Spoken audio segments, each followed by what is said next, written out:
ಎಲ್ಲದ್ರಾಗನು ಅವಳೇ ಇರ್ಬೇಕೇನೋ ನಂದಿನಿನು ಅವಳ ಗಂಡನು. ನಮ್ಗೆ ಈ ಮನೆಗೆ ಬೆಲೆನೇ ಇಲ್ಲ. ಹ್ಮ್ ನಾನು ಮದ್ವೆ ಆಗಿ ಬಂದಾಗಿಂದ ನೋಡ್ತಲೇ ಇದ್ದೀನಿ, ನನ್ನ ಬಗ್ಗೆ ಯಾರಿಗೂ ಸ್ವಲ್ಪನೂ ಕಾಳಜಿನೇ ಇಲ್ಲ. ನಾನು ಅಂದ್ರೆ ಒಂಥರ ಅಸಡ್ಡೆ. ಆ ನಂದಿನಿ ಗಂಡಗೂ ನಾವು ಈ ಮನೆ ಸೊಸೆ ಮಗ ಅಂತ ಸ್ವಲ್ಪನೂ ಇದೇ ಇಲ್ಲ. ನನ್ನ ಗಂಡನು ದುಡಿಯಕ್ಕೆ ಹೋಗ್ತೀನಿ ಅಂತ ಹೇಳ್ತಾರೆ, ಸಂಬಳ ಪೂರ್ತಿನ ಅದೇನ್ ಮಾಡ್ತಾರೋ ಏನೋ, ಬರೇ ಎಣ್ಣೆ ಕುಡಿಯೋದೇ ಆತು. ನಾನು ಇವ್ರನ್ನ ಕಟ್ಕೊಂಬಂದು ಅನ್ಭವಿಸೋದಾಗೈತಿ ಇಲ್ಲಿ. ನನ್ನ ಗಂಡ ಬೇರೆ ಒಂದ್ ಕಡೆಗಾದ್ರೆ ಈ ನಂದಿನಿ ಆ ಸಿದ್ಧ ಬೇರೆ ಒಂದ್ ಕಡೆಗೆ. ನನಗಂತೂ ನೋಡಿ ಸಾಕಾಗೈತಿ. ಏನೋ ನನ್ನ ಚೆನ್ನಾಗಿ ನೋಡ್ಕೊಂತಾರೆ ಅಂತ ಹೇಳಿ ಒಪ್ಪಿ ಮದ್ವೆ ಆಗಿ ಬಂದೆ. ಆದ್ರೆ ಇಲ್ಲಿ ನೋಡಿರಿ, ನಾನಂತೂ ಮನೆ ಕೆಲಸದಳಂಗ ಹಾಗೆ ಬಾಗ್ಬಿಟ್ಟಿದೀನಿ. ಎಲ್ಲ ಮನೆ ಕೆಲಸ ಮಾಡ್ಬೇಕು ನಾನು. ಅವಳು ಮಾತ್ರನ ಹೊಸ ಮೇಸೋದು, ಹಾಲು ಕರ್ಕೊಂಬದು, ದುಡ್ಡು ಹಾಕೋದು, ದುಡ್ಡು ಕಟ್ಟಕ್ಕೆ ಹೋಗ್ತೀನಿ ಅಂತ ಅಲ್ಲಿಗಿಲ್ಗೂ ಹೋಗೋದು, ಬರೇ ಇದನ್ನೇ ಮಾಡ್ತಾಳೆ. ಇವತ್ತು ಎರಡಕ್ಕೊಂದು ತೀರ್ಮಾನ ಆಗ್ಬೇಕು ಅಷ್ಟೇನೆ. ಈ ಮನೆಗೆ ಏನೇ ದುಡಿಮೆ ಆದ್ರೂ ನಮಗೂ ಅರ್ಧ ಕೊಡ್ಬೇಕು, ಇಲ್ಲಿದೆ ಆಸ್ತಿನ ಭಾಗ ಮಾಡ್ಕೊಡ್ಬೇಕು ಅಷ್ಟೇನೆ. ಎರಡಕ್ಕೊಂದು ಮಾಡೋ ತಕನ ನಾನಂತೂ ಸುಮ್ಮನಿರಲ್ಲ. ಅತ್ತೆ ಬರ್ಲಿ ಇರು ಕೇಳ್ತೀನಿ. ಮಧು, ಅಡಿಗೆ ಆತೇನೆ, ಹೋಗು ಊಟಕ್ಕೆ ಕೆಂಬರ ಒಂದ್ ಸ್ವಲ್ಪನ ಊಟ ಮಾಡಿ ನಾನು ಏನನ್ನ ಕೂಲಿ ಹೋಗ್ತೀನಿ. ಇನ್ನೇನ್ ಮಾಡಕ್ಕಾಗುತ್ತೆ? ನಿನ್ ಗಂಡನ್ ನೆಚ್ಕೊಂಡ್ರೆ ಏನು ಇಲ್ಲ, ಸಂಘ ದುಡ್ಡನ್ನು ಸಾಲನು ಕಟ್ಟಕ್ಕಾಗಲ್ಲ. ಅಜಯ್ ಮುಂತಾಗೆ ನಾನು ಬಯಸ್ಕೋಬೇಕಾಗುತ್ತೆ. ಈ ವಾರ ನಾನೇ ಕಟ್ತೀನಿ ಅಂತ ಹೇಳಿ ಹೋದ್ವಾರ ಅಜಯಮ್ನೆ ಕಟ್ಟೇವಳೆ 2,500,000ನ. ಈಗ ನಾನು ಹೆಂಗಾದ್ರೂ ಮಾಡಿ ಒಂದ್ಸಿ ಕಟ್ಟಬೇಕು. ಎಲ್ಲಾರ್ಗು ಅಡಿಗೆ ಮಾಡಿ ಬಡಿಸ್ತೀನಿ ಹೇಳ್ರಿ. ಈ ಮನೆಗೆ ಒಂಥರ ನಾನು ಮನೆ ಕೆಲಸದಲ್ಲಿದ್ದಂಗಿದ್ದೀನಿ. ಅಲ್ಲ ಕಣತೆ, ನಾನು ಬಂದಾಗಿಂದ ನೋಡ್ತಲೇ ಇದ್ದೀನಿ, ನನ್ಗೇನು ₹1 ಮರ್ಯಾದೆ ಇಲ್ಲ ಈ ಮನೆಗೆ. ಎಲ್ಲ ನಾ ಸಿದ್ಧ ನಂದಿನಿದೆ ಆಗೈತಿ. ನನ್ನ ಗಂಡಗಾಗ್ಲಿ ನನಗಾಗ್ಲಿ ಮರ್ಯಾದೆನೇ ಇಲ್ವಲ್ಲ. ಮರ್ಯಾದೆ ಇಲ್ದಿರೋ ಜಾಗದಾಗೆ ನಾವ್ಯಾಕಿರ್ಬೇಕು? ನೀವು ಅಷ್ಟೇನೆ, ನನ್ನ ಗಂಡ ಏನು ದುಡಿಯಲ್ಲ ಅಂತನ ಯಾವಾಗ್ಲೂ ಮಾತಾಡ್ತಿರ್ತೀರಾ. ನಾವೇನ್ ಈ ಮನೆ ಸೊಸೆ ಅನ್ಕೊಂಡಿದ್ದೀರಾ ಅಥವಾ ಮನೆ ಕೆಲಸದವಳು ಅನ್ಕೊಂಡಿದ್ದೀರಾ? ಎಲ್ಲಾರ್ಗು ಸೇವೆ ಮಾಡ್ಕೊಂಡು ಕುಕ್ಕಮ್ಮಕ್ಕೆ. ಯಾಕಮ್ಮದು, ಯಾಕೆ ಹಿಂಗಾಡ್ತಾ ಇದ್ಯಾ? ಯಾಕೆ ಇವತ್ತು ಏನತಿ? ಯಾರನ್ನ ಏನನ್ನ ಬೈದ್ರೆ ನೀನು ನಂದಿನಿ ಏನನ್ನ ಅಂದ್ಲೇನೆ? ಹೇಳಿ. ಅವಳು ದಿನ ಅಂತಾಳೆ ಬಿಡು, ಅವಳದೇನ್ ಲೆಕ್ಕ. ಈ ಮನೆಗೆ ನಮ್ಗೆ ಇದನ್ನು ಸ್ವಾತಂತ್ರ್ಯನೂ ಇಲ್ಲ, ₹1 ಖರ್ಚು ಮಾಡಂಗೂ ಇಲ್ಲ. ಅಯ್ಯೋ, ಈಗ ಏನಾಯ್ತು? ಈಗ ನಿನ್ ಗಂಡನು ಚೆನ್ನಾಗಿ ದುಡ್ದು ನಿನ್ ಕೈಗೆ ತಂದು ಕೊಟ್ರೆ ನೀನು ಖರ್ಚು ಮಾಡ್ಬೋದಲ್ಲ. ಏನ್ ಮಾಡ್ತೀಯ? ಕೆಲ್ಸಕ್ಕೆ ಹೋಗ್ತೀನಿ, ₹25,000 ಸಂಬಳ ಅಂತಾನೆ. ಅದ್ರಾಗ ನೋಡಿದ್ರೆ 5,000 ತಂದು ಕೊಡಲ್ಲ ಕೈಗೆ. ನಾನು ಏನ್ ಮಾಡೋಣ ಹೇಳು? ನಾನು ಅವನಿಗೋಸ್ಕರನ ಗಾಡಿ ಕೊಡಿಸ್ತೆ, ಸಾಲ ಮಾಡಿ ಸಂಘದಾಗ ಸಾಲ ತಕೊಂಡು. ಸಾಲ ಕಟ್ಟಕ್ಕೂ ದುಡ್ಡು ಕೊಡ್ತಿಲ್ಲ ಅವನು. ಹಂಗಿದ್ಮೇಲೆ ನಾನು ಏನ್ ಮಾಡ್ಲಿ ಹೇಳು? ನೀನಾದ್ರೂ ಕೆಲ್ಸಕ್ಕೆ ಹೋದ್ರೆ ಏನಾದ್ರೂ ಒಂದಿಷ್ಟು ಉಳಿಸ್ಬೋದಪ್ಪ. ನಿನ್ ಖರ್ಚಿಗೂ ದುಡ್ಡು ಆಗುತ್ತೆ ಅಂದ್ರೆ ನೀನು ನಾನು ಕೆಲ್ಸಕ್ಕೆ ಹೋಗಲ್ಲ ಅಂತ ಹೇಳ್ತಾ ಇದ್ಯಾ? ಸುಮ್ಮನ ಮನೆಗೆ ಕೂಕೊಂಡಿರ್ತೀಯ, ಇನ್ನೇನ್ ಮಾಡಕ್ಕಾಗುತ್ತೆ? ಮನೆ ಕೆಲಸನಾದ್ರೂ ಮಾಡು ಅಂತ ಹೇಳ್ತೀವಮ್ಮ. ನಂದಿನಿ ಇನ್ನೇನು ಅವಳು ಸಮಸ್ಕೊಂಡು ಗಂಡನ ಜೊತೆಗೆ ಹಾಲು ಕರ್ಕೊಂಬದು, ಹಾಲು ಹಾಕೋದು, ಬ್ಯಾಂಕಿಗೆ ದುಡ್ಡು ಕಟ್ಟೋದು, ಅದು ಇದು ವ್ಯವಹಾರ ನೋಡ್ಕೊಂತಾಳ ಅವಳು.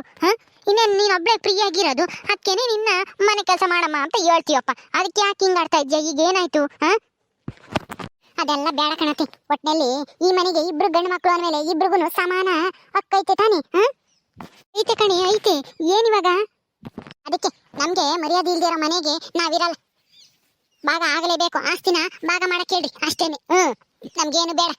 ನಾವ್ಯಾಕೆ ಅವ್ರ ಕೈ ಕೆಳಗಿರ್ಬೇಕು ಇಲ್ಲಿ? ನಾವು ಗೊತ್ತೈತಿ ದುಡಿಯೋದು ನಮ್ಗೂ ಹೆಂಗಿರ್ಬೇಕು ಅಂತ. ನಾನು ನನ್ನ ಗಂಡನು ಬೇರೆ ಇರ್ತೀವಿ, ಭಾಗ ಮಾಡ್ರಿ 2 ಭಾಗನ. ನಮ್ಗೊಂದ್ ಭಾಗ ಅವ್ರಿಗೊಂದ್ ಭಾಗ. ಏನು ಆಸ್ತಿ ಭಾಗ ಮಾಡ್ಬೇಕಾ?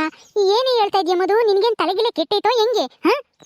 ಯಾಕತ್ತೆ ಹಿಂಗೆ ಹೇಳ್ತಾ ಇದೀರಾ? ನಾವ್ಯಾಕ ನಂದಿನಿ ಆ ಸಿದ್ದನ ಹತ್ರನ ಕೈ ಕೆಳಗ ಅವ್ರು ದುಡಿತಾರೆ ಅಂತೇಳಿ ನಾವು ಅವ್ರು ಕೇಳ್ದಂಗೆ ಕೇಳ್ಕೊಂಡು ಇಲ್ಲಿ ಮನೆ ಕೆಲಸ ಮಾಡ್ಕೊಂಡು ಮನೆ ಆಳಿದ್ದಂಗೆ ಇರ್ಬೇಕಾ? ನಾನು ನನ್ನ ಗಂಡನು ನೀನು ಅದಕ್ಕೆ ಆಸ್ತಿನ ಭಾಗ ಮಾಡಕ್ ಹೇಳ್ರಿ ಸುಮ್ಮನೆ. ಹೆಂಗಿದ್ರು ರಮ್ಯನು ಇದ್ದಾಳಲ್ಲ, ಅವ್ರಿಗೂ ಒಂದು ಭಾಗ ಬರಬೇಕು. ಅಂದಮೇಲೆ ನಮಗೆ 2 ಭಾಗ ಬರುತ್ತೆ, ಅವ್ರಿಗೆ ಎಷ್ಟು ಬರುತ್ತೋ ಅಷ್ಟ ಬಿಟ್ಟು ನಾವು ಬೇರೆ ಇರೋಣ. ನಾವು ದುಡ್ಕೊಂಡು ನಾವು ಚೆನ್ನಾಗಿರೋಣ ಅವ್ರಿಗಿಂತನ. ಅವರೇ ಎಲ್ಲ ದುಡಿಯಕ್ ಕಂಡಿರೋದು. ಯಾರು? ನೀನು ನಿನ್ ಗಂಡ ಇಬ್ರು ದುಡಿತೀರಾ? ಅಲ್ಲ, ಅವ್ನು ನೋಡಿದ್ರೆ ಕೆಲ್ಸಕ್ಕೆ ಹೋಗ್ತಾನೆ, ₹1 ದುಡ್ಡು ತಂದು ಕೊಡ. ನೀನ್ ನೋಡಿರಿ ಕೆಲ್ಸಕ್ಕೆ ಹೋಗಮ್ಮ, ಎಲ್ಲ ನಾನು ನೋಡ್ಕೊಂಡು ನಿನ್ ಗಂಡನ ಜೊತೆಗೆ ಗಾರ್ಮೆಂಟ್ಸ್ ಹೋಗ್ತಾನೆ ಅಂತಂದ್ರೆ ಇಲ್ಲ ನಾನು ಹೋಗಲ್ಲ, ನಮ್ಮ ಅಪ್ಪರ ಮನೆಗೆ ನಾನು ಹಂಗಿದ್ದೆ ಹಿಂಗಿದ್ದೆ ಅಂತ ಹೇಳಿ ನೀನು ಹೋಗಲ್ಲ. ಆ ನಂದಿನಿ ನೋಡು, ಶ್ರೀಮಂತರ ಮನೆ ಮಗಳಾಗಿದ್ರು ಗಂಡನ ಜೊತೆಗೆ ಸಗಣಿ ಬಾಸ್ಕೊಂಡು ಅವಕ್ಕೆ ಹುಲ್ಲಾಕೊಂಡು ಹೊಸ ಮೇಸ್ಕೊಂಡು ಹಾಲು ಕರ್ಕೊಂಡು ಹೆಂಗ್ ಕೆಲಸ ಮಾಡ್ತಾಳೆ. ನೀನು ಬರೇ ಬಿಲ್ಡಪ್ ಕೊಡ್ತೀಯ, ನಾನು ಶ್ರೀಮಂತರ ಮನೆ ಮಗಳು ಅಂತಾನೆ. ಶ್ರೀಮಂತರ ಮನೆ ಮಗಳಾದ್ರೂ ನಂದಿನಿ ನೋಡು ಹೆಂಗ್ ಕೆಲಸ ಮಾಡ್ಕೊಂಡು ಹೆಂಗ್ ದುಡಿತಾ ಇದ್ದಾಳೆ. ಈಗ ಬ್ಯಾಂಕಿನ ಸಾಲ ಎಲ್ಲನ ತೀರಿಸ್ತಾ ಇದ್ದಾಳೆ. ಹಂಗೆ ಏನಾದ್ರೂ ನೀವು ಮಾಡಿದ್ರೆ ಆಗುತ್ತಮ್ಮ. ಮಾಡ್ದಲ್ಲೇ ಭಾಗ ಕೊಡ್ರಿ ಅಂದ್ರೆ ಭಾಗ ತಕೊಂಡೇನು ಅಲ್ಲಿ ಎದ್ದಾಗ ಬೈನಾಗ ಯಾರು ತಂದಾಗ್ತಾನೆ ನಿನಗೆ? ನಿನ್ ಗಂಡ ನೋಡಿದ್ರೆ ಯಾವಾಗ ಕೆಲ್ಸಕ್ಕೆ ಹೋಗ್ತಾನೋ ಯಾವಾಗ ಬಿಡ್ತಾನೋ, ದುಡ್ಡು ತತ್ತಾನೋ ಇಲ್ವೋ ಗೊತ್ತಿಲ್ಲ. ಕೆಲ್ಸಕ್ಕೆ ಹೋಗ್ತಾನೋ ಬಿಡ್ತಾನೋ, ಒಟ್ಟಿನಲ್ಲಿ ಕೆಲ್ಸಕ್ಕೆ ಹೋಗ್ತೀನಿ ಅಂತ ಹೇಳ್ತಾನೆ, ₹1 ದುಡ್ಡು ತಂದು ಕೊಡಲ್ಲ. ಹಂಗಿದ್ಮೇಲೆ ಭಾಗ ತಗೊಂಡೇನು ಅಲ್ಲೇನೇನು ಇಬ್ರು ತಾಳ ಹಾಕಿ ಕುಕ್ಕಬೇಕಾಗುತ್ತೆ. ಒಂಬಕ್ಕೆ ಇಟ್ಟಿಲ್ದಂಗೆ ಹೆಂಗೋ ಇಲ್ಲಿ ಅವರಿಬ್ರು ದುಡಿತಾ ಇದಾರೆ, ಮನೆಗೆ ಎಲ್ಲ ಸಾಮಾನು ತಂದಾಗ್ತಾ ಇದಾರೆ. ನೀನು ಅಡುಗೆ ಮಾಡಿಕ್ಕು, ನಾನು ಕೂಲಿಪಾಲಿ ಹೋಗಿ ಹೆಂಗ ನಮ್ಮ ಖರ್ಚಿಗೆ ದುಡ್ಡು ಕಂತೀನಿ. ಸುಮ್ಮನೆ ಭಾಗ ಗೀಗ ಕೇಳಿ ಆಮೇಲೆ ನಿನ್ನ ತಲೆ ಮೇಲೆ ನೀವೇ ಕಲ್ ಚಪ್ಪಿ ಹಾಕಬೇಡ್ರಿ. ನಿಮಗೆ ಇದಾಗೋದಲ್ದೇನೆ ನಮಗೂ ಆಗ್ಬಿಡುತ್ತೆ. ಆಮೇಲೆ ನಾನು ರಮ್ಯನೂ ನಿಮ್ ಜೊತೆ ಹೇಳ್ತಾ ಕೂಕಬೇಕಾಗುತ್ತೆ ಉಂಬಕ್ ಮುದ್ದಿಲ್ದಲೇನೆ. ಈಗ ಹೆಂಗ 3 ಹೊತ್ತುನು ಉಮ್ತಾ ಇದೀವಿ ಇವಳು ನೆರಳಾಗಿ. ಅದನ್ನು ನೀನು ಕೆಡಿಸ್ಬೇಡ, ಸುಮ್ಮನಿರು. ಭಾಗ ಕೇಳಿ. ಹೆಂಗೋ ಈಗ ಆ ನಂದಿನಿ ಸಿದ್ಧ ಯಾರು ಇಲ್ಲ, ಏನನ್ನ ಕೇಳಿಸ್ಕೊಂಡಿದ್ರೆ ಏನೂ ಇಲ್ಲ ಅವರು. ಆದ್ರೆ ಆಗ್ಲೇಳು ಭಾಗ ಮಾಡ್ರಿ ಅಂತ ಹೇಳ್ಬಿಟ್ಟಿರೋರು. ಸುಮ್ಮನಿರು, ಹಂಗೆಲ್ಲ ಮಾತಾಡಕ್ ಹೋಗ್ಬೇಡ, ನಿನ್ಗೆ ಅರ್ಥ ಆಗಲ್ಲ. ನೀನ್ ಇನ್ನನ ಗೊತ್ತಿಲ್ಲ ನಿನ್ಗೆ, ಪ್ರಪಂಚ ಜ್ಞಾನ ತಿಳ್ಕೊಂಡಿಲ್ಲ ನೀನು. ಮತ್ತೆ ಯಾಕೆ ದುಡಿಯಲ್ಲ? ನಮ್ಮ ಮನೆಯವ್ರು ಬೇರೆ ಇದ್ರೆ ಅವ್ರಿಗೂ ಜವಾಬ್ದಾರಿ ಬರುತ್ತೆ, ದುಡಿತಾರೆ. ಅವಾಗ ನಮಗೆಲ್ಲ ತಂದು ಹಾಕ್ತಾರೆ. ಈಗ ಹೆಂಗುನು ಈ ಸಿದ್ಧನು ನಂದಿನಿ ತಂದು ಹಾಕ್ತಾರೆ ಅಂತ ನಾವಿಗೆ ಜವಾಬ್ದಾರಿ ಇಲ್ಲ, ಜವಾಬ್ದಾರಿನೂ ಬರುತ್ತೆ ಅವಾಗ. ಅದಕ್ಕೇನೆ ಸುಮ್ಮನೆ ಆಸ್ತಿನ ಭಾಗ ಮಾಡು. ಏನೇ ರಾಜಮ್ಮ, ನೀನು ನಿನ್ ಸೊಸೆನು ಯಾಕೆ ಜೋರಾಗಿ ಮಾತಾಡ್ತಾ ಇದ್ದೀರಾ? ಯಾಕೆ ಏನಾಯ್ತು? ಅಲ್ಲ ನೋಡೆ ಜಯಮ್ಮ, ಭಾಗ ಬೇಕು ನನಗೆ, ಭಾಗ ಮಾಡ್ಕೊಡತ್ತಿ ಅಂತ ಕೇಳ್ತಾ ಇದ್ದಾಳೆ. ಅವ್ರಿಗೆ ಸೇರ್ಬೇಕಾಗಿರೋ ಭಾಗನ ಅವ್ರಿಗೆ ಕೊಟ್ಬಿಡಿ. ಅಯ್ಯೋ ಅದ್ರಾಗ ಏನೈತೆ? ಎಂದಿದ್ರು ಭಾಗ ಆಗ್ಲೇಬೇಕು ತಾನೇ ಅಣ್ಣ ತಮ್ಗಳು ಅಂದ್ಮೇಲೆ. ಈಗಲೇ ಭಾಗ ಮಾಡ್ಕೊಡು, ಅವ್ರ ಜೀವನ ಅವ್ರು ನೋಡ್ಕೊಂತಾರೆ. ಓ ಜಯಮ್ಮ, ನಿನ್ಗೆಲ್ಲ ಗೊತ್ತಿದ್ದು ಮಾತಾಡ್ತೀಯಲ್ಲಿ. ಸುಮ್ಮನೆ ಇರ್ತೀಯಾ? ನನ್ನ ಮಗ ಮನು ಅವ್ನು ನೋಡಿದ್ರೆ 25,000 ರೂಪಾಯಿ ಸಂಬಳ ತತ್ತೀನಿ ಅಂತ ಮಾತ್ರ ಬಾಯಿಗೆ ಹೇಳ್ತಾನೆ. ಆದ್ರೆ 3 ತಿಂಗಳು ಕೊಡ್ಲೇ ಇಲ್ಲ. ನನ್ನ ಸಂಘದ ಸಾಲನು ನೀನೇ ಕಟ್ತೆ. ಅಂತದ್ರಾಗೆ ಇವಳು ಏನನ್ನ ಕೆಲ್ಸಕ್ಕೆ ಹೋಗಿ ಅಂದ್ರೆ ಹೋಗಲ್ಲ, ನಾನು ಸಾವುಕಾರರ ಮನೆ ಮಗಳು ಹಂಗೆ ಹಿಂಗೆ ಅಂತ ಹೇಳ್ತಾಳೆ. ಇವ್ರಿಬ್ರು ದುಡಿತಾ ಇಲ್ಲ, ಭಾಗ ತಗೊಂಡೇನು ಉಪ್ಪಿನಕಾಯಿ ಹಾಕೊಂಡು ನೆಕ್ತಾರ. ಈಗ ಹೆಂಗೋ ಈ ಮನೆಗೆ ಇರೋದಕ್ಕೆ ಆ ನಂದಿನಿ ಸಿದ್ಧನು 5 ಹಸುಗಳನ್ನ ಕಟ್ಕೊಂಡು ಹಾಲ್ ಕರೆದು ಜೀವನ ಸಾಗಿಸ್ತಾ ಇದ್ದಾರೆ. ಈ ಮನೆಗೆಲ್ಲ ಸಾಮಾನು ಅವರೇ ತಂದು ಹಾಕ್ತಾ ಇದಾರೆ. ಅಂತದ್ರಾಗೆ ಮನೆ ಭಾಗ ಮಾಡ್ಕೊಂಡು ಹೋಗಿ ನಾವು ಆಮೇಲೆ ಭಿಕ್ಷೆ ಬಿಡ್ಬೇಕಾಗುತ್ತೆ. ಅದು ಗೊತ್ತೈತಿ ತಾನೆ? ಎಲ್ಲ ಗೊತ್ತಿದ್ದು ನೀನು ಹಿಂಗೆ ಹೇಳ್ತೀಯಲ್ಲ ಜಯಮ್ಮ. ಯಾಕೆ ಭಿಕ್ಷೆ ಬಿಡ್ಬೇಕು? ನಾವು ದುಡಿತೀವಿ, ನಾವು ಏನಾದ್ರೂ ಬಿಸ್ನೆಸ್ ಮಾಡ್ತೀವಿ. ಒಂದ್ ಸ್ವಲ್ಪ ದುಡ್ಡು ಬರುತ್ತಲ್ಲ, ಯಾವ್ದಾದ್ರು ಮನೇನೋ ಇಲ್ಲ ಯಾವ್ದೋ ಹೊಲ ಬರುತ್ತಲ್ಲ, ಅದನ್ನ ಅಡ ಇಟ್ಬಿಟ್ಟು ಸಾಲ ತಗೊಂಡು ನಾವು ಏನಾರ ಬಿಸ್ನೆಸ್ ಮಾಡಿ ನಾವು ಶ್ರೀಮಂತರ ಆಗ್ತೀವಿ. ಅವ್ರಿಗಿನ್ನ ಚೆನ್ನಾಗಿ ಬದುಕಿ ತೋರಿಸ್ತೀವಿ ಕಾಣತ್ತೆ. ಸುಮ್ಮನೆ ಭಾಗ ಮಾಡ್ಕೊಡು. ನಾವು ಇವ್ರು ಹೇಳ್ದಂಗೆಲ್ಲ ಕೇಳ್ಕೊಂಡು ಇಲ್ಲಿ ಇರಕ್ಕಾಗಲ್ಲ ನಮ್ಮ ಕೈಯಾಗೆ. ಹಿಂಗಾದ್ರೂ ಮಾಡ್ಕೊಳಮ್ಮ. ನಾನಂತೂ ಹೇಳೋವಷ್ಟು ಹೇಳಿದ್ದೀನಿ. ನಾನಂತೂ ಈ ಮನೆ ಬಿಟ್ಟು ಬರಲ್ಲ, ಇವ್ರ ಜೊತೆಗೆ ಇರ್ತೀನಿ. ನೀವ್ ಎಲ್ಗೋದ್ರು ನಾನು ಬರಲ್ಲ. ಆ ಮನು ನೆಚ್ಕೊಂಡು ದುಡ್ಡು ಹಾಕ್ತಾನೆ ಅಂತ ಏನೋ ಅವನ ಜೊತೆಗೆ ಬಂದ್ರೆ ಅಷ್ಟೇನೆ. ನಾವು ಹೊಟ್ಟೆ ಮೇಲೆ ತಣ್ಣೀರ್ ಬಟ್ಟೆ ಹಾಕಿಬೇಕಾಗುತ್ತೆ. ಅರ್ಥ ಮಾಡ್ಕೊಳ್ಳಿ ಮಧು ಸ್ವಲ್ಪನ. ಜಯಮ್ಮ ನೀನಾದ್ರೂ ಹೇಳಿ ಕಣೆ ಮಧು, ನಿನ್ ಗಂಡ ಇನ್ನ ನಿಯತ್ತಾಗಿ ದುಡಿತಾ ಇಲ್ಲ, ಎಣ್ಣೆ ಕುಡಿತಾನೆ, ಈಸ್ಪೆಟ್ಟ ಆಡೋದ್ ಕಲ್ತೇವನಿ. ಹಿಂಗಿದ್ದಾಗ ಭಾಗ ಮಾಡ್ಕೊಂಡು ಎಲ್ಲಿಗೆ ಹೋಗ್ತೀರಾ? ಸುಮ್ನಿರ್ರಿ. ಹೆಂಗೋ ಆ ನಂದಿನಿ ಸಿದ್ಧನೂ ಹೊಸ ಕಾರ್ಕೊಂಡು ಹಾಲು ಹಾಕೊಂಡು ಒಳ್ಳೆ ದುಡಿಮೆ ಮಾಡ್ತಾ ಇದಾರೆ. ಸ್ವಲ್ಪ ದುಡ್ದು ಚೆನ್ನಾಗಿ ಜೀವನ ಮಾಡ್ರಿ. ನೀವೂ ಒಂದಿಷ್ಟ ದುಡಿಯೋದ್ ಕಲ್ತ್ಕೊಳ್ರಿ. ಏನಾನ ದುಡಿಮೆ ಮಾರ್ಗ ಕಟ್ಕೊಂಡು ಆಮೇಲೆ ಬೇರೆ ಹೋಗಿರಂತೆ. ಈಗ ಯಾಕೆ ಸುಮ್ಮನೆ? ನಿನ್ ಗಂಡ ಬೇರೆನೆ ಕುಡ್ದು ಉಲ್ಡಾಡ್ತಾನೆ, ನಿಮ್ಮ ಅತ್ತೆ ಬೇರೆ ಸಂಘದಾಗೆ ಸಾಲ ಎಲ್ಲ ತಾಂಡವಳೆ. ಈಗ ಏನಾನ ಬೇರೆ ಹೋಗ್ತೀವಿ ಅಂದ್ರೆ ಏನು ಗಿಟ್ಟಲ್ಲ ನಿಮ್ಗೆ. ಅದು ಅಲ್ದೇನೆ 2 ಎಕರೆ ಹೊಲನ ಸಿದ್ದುನ್ನ ಬ್ಯಾಂಕ್ನಾಗ ಬೇರೆ ಅಡೈಕ್ಯವರಲ್ಲ ಅವರು. ಅದೆಲ್ಲ ಸಾಲ ಎಲ್ಲ ತೀರಿಸ್ಲಿ, ಆಮೇಲೆ ನೀವು ತೀರಿಸ್ಬೇಕಾಗುತ್ತೆ ನೋಡಿ ಸಾಲನ. ಹೌದಾ? ಸರಿ ಆಯ್ತು, ನಾನು ಸ್ವಲ್ಪ ದಿನ ನೋಡ್ತೀನಿ. ಆಮೇಲೆ ನಾನಂತೂ ಇರಲ್ಲಪ್ಪ ಇಲ್ಲಿ. ಅವಳು ಹೇಳ್ದಂಗೆ ಕೇಳ್ಕೊಂಡು ನಾನು ಅಡುಗೆ ಬೇಸಾಕೊಂಡಿರ್ಬೇಕಲ್ಲ. ನೀನು ಏನಾನ ಕೆಲಸ ಮಾಡಿದ್ರೆ ನಿನಗೆ ಯಾಕೆ ಹೇಳ್ತಾಳೆ? ಅವಳು ಮಾಡ್ತಾಳೆ ಬಂದು. ನೀನೇನು ಸುಮ್ಮನೆ ಕುಂತಿರ್ತೀಯಲ್ಲ, ಅದಕ್ಕೆ ಎಲ್ಲ ಕೆಲಸನೂ ನಿನಗೆ ಬಿಡ್ತಾಳೆ ಅವಳು. ಏನಾದ್ರೂ ಬಿಸ್ನೆಸ್ ಮಾಡ್ರಿ, ನೀನು ನಿನ್ ಗಂಡನು ಸೇರ್ಕೊಂಡು. ಬಿಸ್ನೆಸ್ ಮಾಡಕ್ಕೆ ದುಡ್ಡು ಬೇಕಲ್ಲ. ಕೊಡು ದುಡ್ಡು ಕೊಟ್ರೆ ನಾವು ಮಾಡ್ತೀವಿ ಏನಾದ್ರೂ. ಅವ್ರು ಹೆಂಗೆ ಹೊಸ ತಗೊಂಡು ಹಾಲು ಹಾಕೊಂಡು ಸಂಪಾದನೆ ಮಾಡ್ತಾ ಇದ್ರು, ನಾವು ಏನಾದ್ರೂ ಅಂಗಡಿನೋ ಇಲ್ಲಾಂದ್ರೆ ಏನಾದ್ರೂ ಬೇರೆ ಏನಾರ ವ್ಯಾಪಾರ ಮಾಡ್ತೀವಿ. ಹ್ಞೂ ಕಣೆ ರಾಜಮ್ಮ, ಈ ಎಲ್ಲನ ದುಡ್ಡು ಹೊಂದಿಸಿ ಕೊಡು ಅವ್ರಿಗೂ. ಎಲ್ಲನ ಎಗ್ ರೈಸ್ ಅಂಗಡಿನೋ, ಗೋಬಿ ಅಂಗಡಿನೋ, ಇಲ್ಲ ಎಂಥದ್ದು ಕಬಾಬ್ ಅಂಗಡಿನೋ ಏನಾನ ಇಕ್ಕರೆ ಸುಮ್ಮನೆ ನೀನು ನಿನ್ ಗಂಡನ ಸೇರ್ಕೊಂಡು. ನಿನ್ ಗಂಡ ಸುಮ್ಮನೆ ಕೆಲ್ಸಕ್ಕೆ ಕಳಿಸಿದ್ರೆ ಅವ್ನ ಕೈಗೆ ದುಡ್ಡು ಹೋದ್ರೆ ಅವ್ನು 1 ರೂಪಾಯಿನೂ ತಂದು ಕೊಡಲ್ಲ.